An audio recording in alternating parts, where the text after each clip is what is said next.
Troisième et dernière partie. Henri Bergson, l'évolution créatrice. Les philosophes ne se sont guère occupés de l'idée du néant. Et pourtant, c'est le ressort caché, l'invisible moteur de la pensée philosophique. Je veux savoir pourquoi j'existe, puis pourquoi l'univers existe, pourquoi un principe de création existe, plutôt que rien. L'existence m'apparaît comme une conquête sur le néant. Je m'étonne qu'il y ait quelque chose. Dédain de la métaphysique pour toute réalité qui dure. Elle n'arrive pas à l'être qu'en passant par le néant. Vaincre l'inexistence qui se pose elle-même. Hypothèse d'un absolu qui agirait librement et durerait éminemment. Se représenter le néant, image proprement dite d'une suppression de tout, n'est jamais formé par la pensée. Le néant apparaît chez les philosophes non sous forme d'image, mais d'idées. Nous pouvons concevoir une abolition de tout. J'abolis par la pensée, à l'endroit où était l'objet, il n'y a plus rien.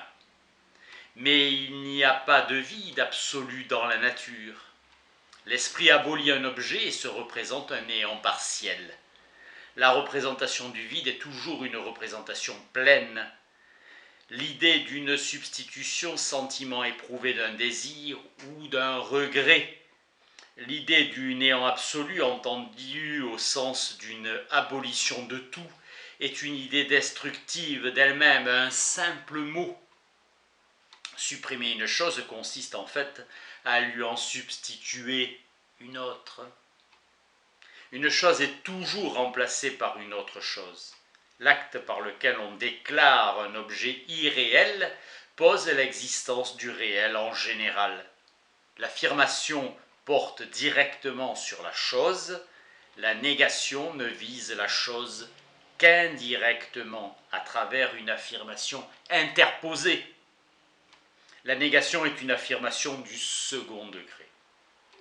La négation n'est pas le fait d'un esprit. La négation est d'essence pédagogique et sociale. Elle l'avertit.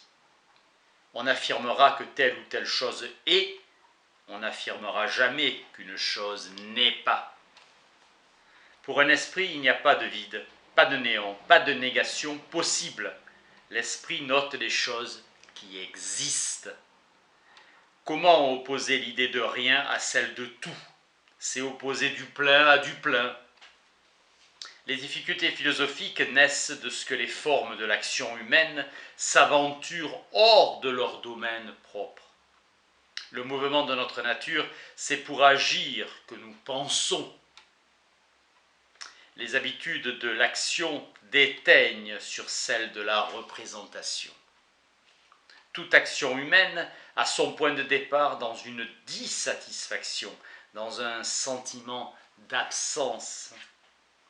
On recherche une chose que parce qu'on en ressent la privation. Notre action procède de rien à quelque chose. Le travail humain consiste à créer de l'utilité, et tant que le travail n'est pas fait, il n'y a rien de ce qu'on voulait obtenir. Le mouvement naît de la dégradation de l'immuable. Il n'y aurait pas de mouvement s'il n'y avait l'immutabilité réalisée. Avec Aristote, la forme des formes, l'idée des idées, la pensée des pensées et Dieu. Le Dieu d'Aristote est nécessairement immuable et étranger à ce qui se passe dans le monde, puisqu'il n'est que la synthèse de tous les concepts en un concept unique. Intellect actif, le nous essentiel est pourtant inconscient dans l'intelligence humaine. La science intégrale, posée tout d'un coup, est que l'intelligence consciente, discursive, est condamnée à reconstruire avec peine. On nous parle d'une attraction, d'une impulsion exercée par le premier moteur sur l'ensemble du monde, mouvement de l'univers à une aspiration des choses, perfection divine avec ascension vers Dieu. Le Dieu d'Aristote, pensée de la pensée, pensée faisant cercle, processus circulaire ou mieux éternel. Il s'ensuit tous les degrés depuis la perfection divine jusqu'au rien absolu. L'esprit humain passe par perfectionnement graduel à la recherche d'une précision plus haute. La science moderne, à la différence de l'antique, recherche des lois, aspiration à prendre le temps pour variable indépendante. La science perfectionne la connaissance et en accroît la précision. La durée de l'univers ne doit faire qu'un avec la latitude de création qui y peut trouver place. Avec Leibniz, le tout, c'est-à-dire Dieu et les monades, sont ces vues planes complémentaires les unes des autres. Leibniz définit Dieu comme la substance qui n'a pas de point de vue ou encore l'harmonie universelle, la complémentarité réciproque des monades. Les monades leibniziennes tendent à se rapprocher des intelligibles de Plotin. La réalité comme la vérité serait intégralement donnée dans l'éternité. Le philosophe doit aller plus loin que le savant. Le monde matériel a un simple flux, une continuité d'écoulement, un devenir.